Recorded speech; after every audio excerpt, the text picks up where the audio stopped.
دنیا نے جب محبت کو سنا تو ذات خاموش ہو گئی۔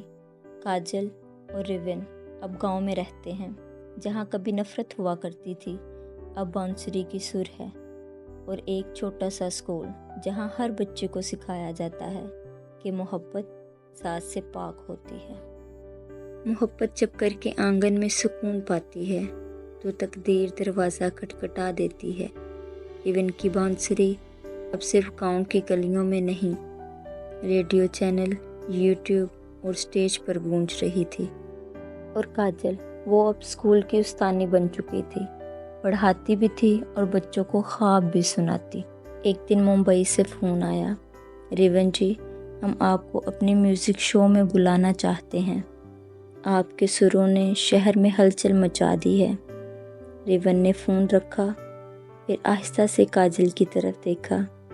چلو کاجل، شہرت بلا رہی ہے۔ کاجل نے مسکرا کر کہا، چلو ریون، مگر اپنے اندر کی بانسری کو ہمیشہ سچا رکھنا، جھوٹے شور میں وہ سر کھو نہ جائیں۔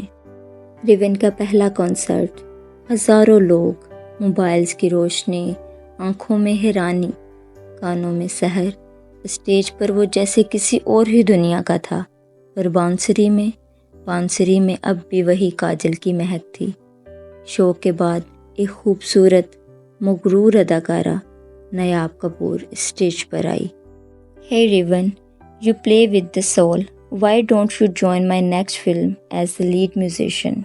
کمرے میں کیمرے، شیمپئن، روشنی اور ریون خود کو ڈھونڈتا ہوا۔ دوسری طرف کمرے میں صرف خاموشی تھی، فون پر مسکراہٹیں تھیں، مگر ریون کے لفظ کم ہوتے جا رہے تھے۔ کاجل نے خود کو سنبھالا، ہر صبح دعا دیتی، ہر رات ریون کی بانسری سنتی۔ پھر ایک دن میڈیا میں خبر چھپی، نیاب اور ریون کے درمیان کچھ خاص۔ کاجل ممبئی پہنچی، بہت کچھ کہنا چاہتی تھی، مگر صرف ایک سوال تھا، بس اتنا بتا دو ریون، کیا وہ تمہارے دل کی آواز ہے یا صرف کانوں کی تال؟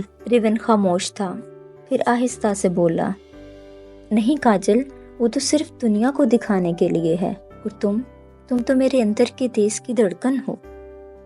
شہرت کی روشنی میں کبھی کبھار آنکھیں چندیا جاتی ہیں، مگر جن کے دل میں سچ ہوتا ہے وہ دوبارہ راہ پاتے ہیں۔